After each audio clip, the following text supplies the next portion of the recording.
ఉదయకాలపు దేవుని ప్రత్యక్షత.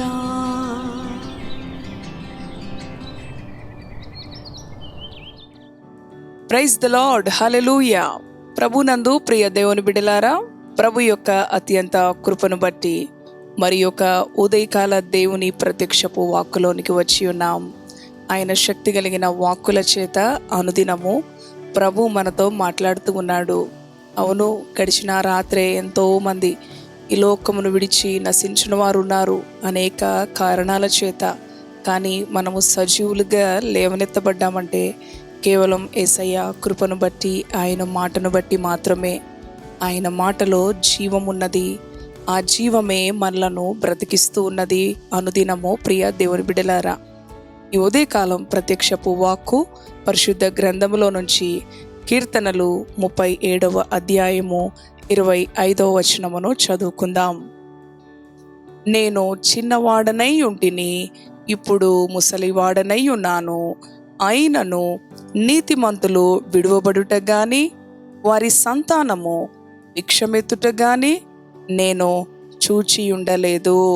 హల్లెలూయా, దేవునికి స్తోత్రం. ఎంతో శక్తి కలిగిన దేవుని వాక్కు. ఈ యొక్క దావీదు భక్తుడు ఈ కీర్తన రాసిన భక్తుడు అంటూ ఉన్నాడు, నేను చిన్నవాడనై ఉంటిని, ఇప్పుడు ముసలివాడనై ఉన్నాను. ఇంతకాలములో కూడా నీతిమంతులు అనగా దేవుని యందు భయభక్తులు కలిగిన వారు, అవును ప్రియ దేవుని బిడ్డలారా, వారి విషయమై ఆయన సాక్ష్యం ఇస్తూ ఉన్నాడు కదా.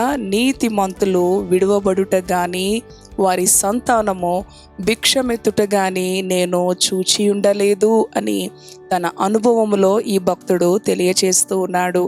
అవును ప్రియ దేవుని బిడ్డలారా, ప్రతి ఉదయము కూడా నీతిమంతుడైన ఆ దేవాతి దేవుడు మన ప్రతి దుర్నీతి నుంచి మనలను విడిపించి ఆయన నీతిని మనకు అనుగ్రహించి ఉన్నాడు. కనుక ఆయన నీతిని అనుసరించి జీవించేవారు ఏ విషయంలో కూడా విడవబడవలసిన అనుభవం లేదు. ఆయన ఎన్నడూ వారిని విడిచిపెట్టని దేవుడు. ప్రియ దేవుని బిడ్డలారా, మరి ఇదే అధ్యాయములో మొదటి వచనంలో ఉంటుంది కదా, చెడ్డవారిని చూచి నీవు వ్యసన పడకుము, దుష్కార్యములు చేయువారిని చూచి మత్సర పడకుము అంటూ ఉన్నాడు భక్తుడు. మరి చూడండి, వారు గడ్డి వలనే త్వరగా ఎండిపోవుదురు, పచ్చని కూర వలనే వాడిపోవుదురు. అవును ప్రియ దేవుని బిడ్డలారా, గడ్డి వలె త్వరగా ఎండిపోతారంట, పచ్చని కూర వలె త్వరగా వాడిపోతారు. అవును, చెడ్డవారిని చూసినప్పుడు అవును మనము వ్యసన పడన అవసరం లేదు. ఎందుకంటే నీతిని అనుసరించేవారు వారు ఎన్నడూ కూడా ఆయన వారిని విడిచిపెట్టడు. వారు ఎన్నడూ కూడా భిక్షమెత్తే అనుభవము లేదు. అవును ప్రియ దేవుని బిడ్డలారా, అనీతే మనలను, మన సంతానమును, మన బిడ్డలను, మన పరిస్థితులను కాపాడుతూ ఉంటుంది. అనుదినము ఆయన కృపా వాత్సల్యత చేత ప్రభువు మనలను నడిపిస్తూ ఉండగా, ఈ ఉదయకాలము ఏ పరిస్థితులను బట్టి భయపడక నీ హృదయాంతరంగములో నీతిని అనుసరించే అనుభవములో నీవు ఉన్నట్లయితే భవిష్యత్తు గురించిన చింత నీకు అవసరం లేదు. నీ నీతిని బట్టి నీ బిడ్డల పైన ప్రభు ఆశీర్వాదమును అనుగ్రహిస్తాడు. అవును, మరి అబ్రహాము దేవుణ్ణి అనుసరించాడు. అవును, దేవుని యందు నమ్మిక ఉంచాడు, అది అతనికి నీతిగా ఎంచబడినది. అబ్రహాము యొక్క సంతానమును దేవుడు లెక్కకు మించిన సంతానముగా విస్తరింపచేసిన అనుభవము కలదు. అవును ప్రియ దేవుని బిడ్డలారా, అటువంటి అబ్రహాము సంతానములో చేర్చబడిన నీవు నేను మనందరము కూడా అవును ఏ విషయంలో కూడా మనము దిగజారిపోయే అనుభవం, పడిపోయే అనుభవం, కృంగిపోయే అనుభవం మనకు లేదు.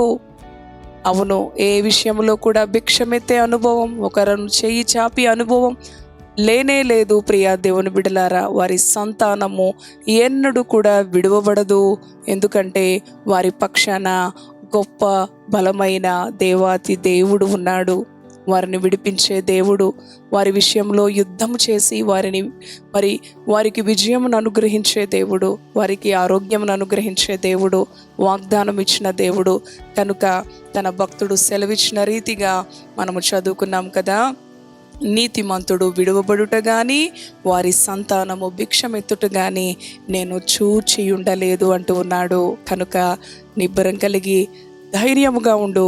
ఆయన నిన్ను ఏమాత్రము విడువని దేవుడు, ఎన్నడూ ఎడబాయని దేవుడు. నీ సంతానము విషయంలో కూడా ఆయన కృప వాత్సల్యత కలిగిన దేవుడు. ప్రియ సహోదరి సహోదరుడా, రేపటి గురించిన భయము, భవిష్యత్తు గురించిన చింత నీకు అవసరం లేదు. ప్రభు ఇచ్చిన ఈ వాగ్దానాన్ని బట్టి ఆయనను స్తుతించు. అవును ప్రభువా, నీవు నన్ను విడువని దేవుడవు, నా సంతానమును కూడా నువ్వు విడువని దేవుడవు, అవును అని ప్రభువుని స్తుతిస్తూ ఆయనతో, ఆయన శక్తి కలిగిన వాక్కుతో ఈ దినచర్యను ప్రారంభించు. తద్వారా ఆయన మెండైన కృప నీకు సమృద్ధిగా లభిస్తుంది. తలలు వంచండి, ప్రార్థన చేసుకుందాం.